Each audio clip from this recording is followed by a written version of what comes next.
subtema 4 pembelajaran 1. Nah, sebelum kita mulai pelajaran, marilah kita membaca doa terlebih dahulu, dipimpin oleh Ice yang tadi datang terlebih dahulu. Silakan Ice. Sebelum kita mulai pelajaran ini, marilah kita membaca doa. Berdoa dimulai. Selesai. Oke, terima kasih. Nah, di tema 3, subtema 4 pembelajaran 1 ini kita akan belajar tentang peristiwa perubahan wujud pada proses membuat garam dan mengubah satuan waktu. Nah, Bapak harap kita semangat belajar ya anak-anak?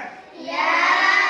Bagus. Nah, sebelum Bapak mulai pelajaran, Bapak mau bertanya anak-anak.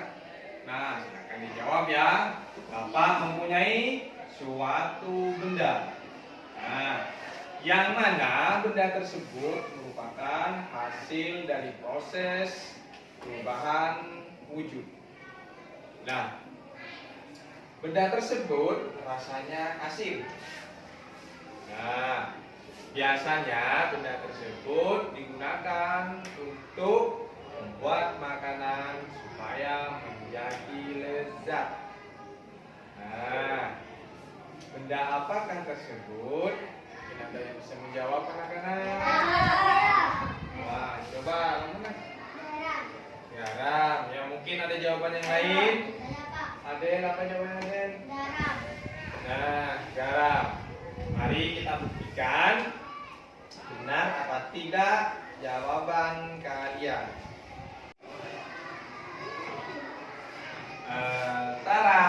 Nah, betul apa tidak ini garam anak-anak? Nah, betul sekali. Ini adalah garam, di mana garam ini merupakan hasil dari perubahan wujud. Nah, anak-anak, sebelum kita memasuki pelajaran selanjutnya, Bapak akan membagikan kelompok, di mana kelompok ini nantinya akan dibagi 3 anak-anak, agar supaya kalian lebih mudah mengerjakan tugasnya. Nah, untuk kelompoknya, kemarin Bapak kan sudah bagi 3 kelompok. Nah, di kelompok tersebut kalian menduduki tempat atau bangku kelompok masing-masing. Nah, silakan kalian sekarang duduk di tempat duduk kelompok kalian masing-masing. Nah, kalau sudah, mari kita simak wacana teks wacana di PowerPoint berikut. Nah, sebelumnya silakan buka buku tema kalian untuk mempermudah kita nantinya belajar. Nah, silakan buka bukunya. Nah, anak-anak, mari kita simak wacana pada slide PowerPoint di depan ini. Nah, di gambar pertama kita lihat di sini ada sebuah gambar makanan. Dan di gambar yang kedua kita lihat ini adalah gambar hujan. Nah, makanan anak-anak menjadi nikmat karena adanya garam yang diperoleh dari perubahan wujud.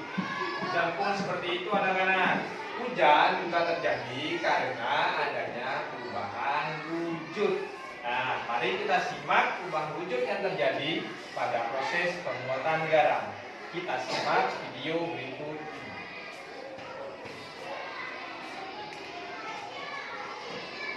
Nah, anak-anak, kalian tadi sudah melihat video tayangan proses membuat garam. Nah, sekarang Bapak akan jelaskan sedikit bagaimana itu proses membuat garam.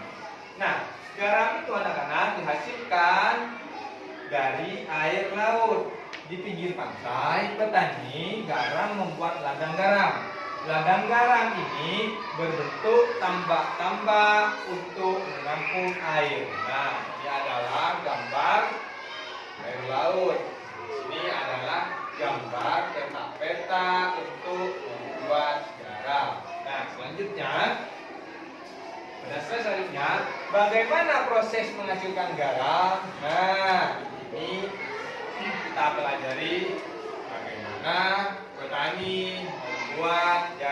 Yang pertama, petani itu anak-anak menyiapkan peta tambak. Yang kedua, tanah di dalam peta tambak terlebih dahulu itu dipadatkan. Nah, setelah tambak garam dibuat, lalu diisi air laut dengan kedalaman tertentu. Nah, air laut yang terkena sinar matahari akan menguap dan meninggalkan kristal garam. Nah, slide selanjutnya. Nah, di sini ada gambar anak-anak. Gambar yang pertama, kedua, ketiga, dan keempat. Nah, gambar yang pertama ini adalah gambar di mana petani sedang membuat peta tambak. Nah, gambar yang kedua adalah gambar di mana petani sedang memadatkan tanah peta tambak. Gambar yang ketiga, petani sedang mengisi peta tambak dengan air laut. Nah, gambar yang keempat ini adalah gambar hasil dari penguapan proses terjadinya garam sehingga terjadinya garam. Nah, itu anak-anak. Nah, apakah ada yang mau ditanyakan? Apakah semuanya sudah mengerti anak-anak? Mengerti. Ya, bagus. Nah, anak-anak, kalau tidak ada yang mau bertanya, sekarang Bapak yang akan bertanya. Silakan pertanyaan Bapak ini diskusikan dengan kelompok kalian dan dituliskan di buku tulis kalian masing-masing. Nah, pertanyaannya adalah sebutkan tahap-tahap proses membuat garam. Nah, hasil jawaban kalian nanti, hasil jawaban dari kelompok kalian masing-masing nanti ditulis di buku tugasnya ya. Nah, sekarang Bapak akan bagikan LKPD. LKPD itu sudah jelas petunjuk penggunanya atau cara mengerjakannya. Silakan kerjakan dengan kelompok kalian masing-masing sampai akhir pelajaran nanti. Nah, sekarang kita lanjutkan ya anak-anak. Nah, mari kita lanjutkan ya. Untuk mendapatkan lapisan garam yang tebal, setiap hari harus ditambah air lautnya. Hal ini dikarenakan untuk menggantikan air laut yang sudah menguap.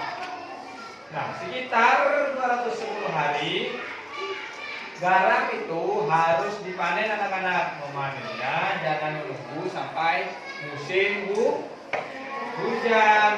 Mengapa? Sebab kualitas garam akan menurun atau tidak bagus.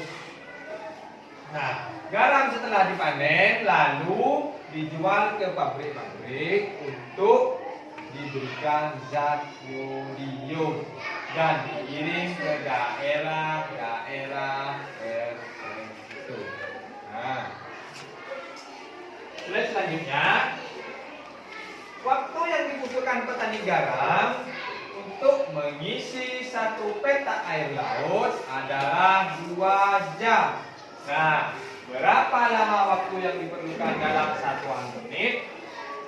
Nah, satuan jam tersebut dapat dirubah ke satuan menit terlebih dahulu anak-anak. Nah, hari ini kita simak. 1 jam sama dengan titik-titik menit. Nah, mungkin ada yang tahu jawabannya siapa? Ya, Farul jawabnya berapa? 60 menit. Ada yang lain?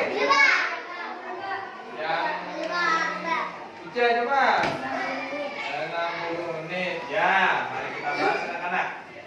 1 jam itu ada 60 menit. Perhatikan cara penyelesaian di bawah ini. Ini adalah contoh soal yang tadi. Jawabannya mari kita pecahkan. Jika petani garam itu mengisi air lautnya dengan waktu 2 jam, jika 1 jam ada 60 menit, maka 2 jam sama dengan 2 dikali 60 menit sama dengan 120 menit. Nah, jadi waktu yang dibutuhkan petani garam untuk mengisi 1 petak adalah 120 menit. Nah, mengerti anak-anak? Nah, sekarang Bapak lanjutkan. Marilah kita berlatih memecahkan soal berikut ini. Nah, di sini tidak ada jawabannya, ya. Mari kita pecahkan bersama soal ini. Setelah memanen garam, petani membawa garam hasil panen ke pabrik. Waktu yang ditempuh petani menuju pabrik dengan berjalan kaki adalah 1 jam 20 menit. Ingat, 1 jam 20 menit. Petani itu berjalan kaki. Berapa lama waktu yang dibutuhkan dalam 1 menit? Nah, mari kita bahas jawabannya anak-anak. Tadi 1 jam itu ada berapa menit? 60 menit. Nah, kita jadikan menit dulu anak-anak 1 jamnya. 1 jam sama dengan 30 menit. Berarti di sini jawabannya berapa? 60 menit. Bagus. Nah, yang 20 menit ini kita tulis berapa di sini anak-anak? Kita tulis 20 menit karena kita jadikan menit juga. Di sini menit, di sini menit. Di sini jam, di sini menit. Kita jadikan menit semua. Berarti 20 menit sama dengan 20 menit. Nah, jadi jawabannya 1 jam 20 menit sama dengan, dan di sini 60 menit diturunkan ke bawah, ditambah 20 menit diturunkan ke bawah sama dengan 60 ditambah 20 sama dengan berapa? 80 menit. Nah, mungkin dari anak-anak yang lain ada yang belum mengerti, anak? Mengerti tidak? Ya, bagus anak-anak. Terima kasih. Nah, anak-anak, kalian sudah mempelajari perubahan wujud yang terjadi pada proses pembuatan garam dan mengubah satuan waktu, di mana kalian tadi sudah mengetahui bagaimana proses pembuatan garam. Nah, perubahan wujud apa yang terjadi? Nah, dan tahapan-tahapan dalam proses pembuatan garam serta mengubah satuan waktu dari jam ke menit. Nah, sekarang Bapak akan bertanya anak-anak. Tolong dijawab ya. Pertanyaan Bapak adalah perubahan wujud apa yang terjadi pada proses pembuatan garam? Yuk, siapa yang bisa menjawab? Ajukan tangan. Ya, apa saja jawabannya? Ya, mungkin ada jawaban yang lain. Siapa? Yang mana? Menguap. Yang lain? Coba kamu kan? Menguap. Ya, bagus. Jawaban yang benar adalah menguap. Nah, terima kasih jawabannya anak-anak. Nah, apakah kalian masih kesulitan dalam mengubah jam ke menit? Kesulitan enggak? Enggak. Tidak. Nah, alhamdulillah semuanya sudah paham ya. Nah, terima kasih anak-anak ya. Kalian luar biasa. Semangatnya luar biasa hari ini. Nah, untuk tugas besok, jangan lupa evaluasinya itu yang Bapak berikan tadi dikumpulkan ya anak-anak ya. Nah, sebelum kita akhiri, mari kita berdoa dulu ya, agar pelajaran kita hari ini barokah. Nah, silakan yang memimpin doa sekarang.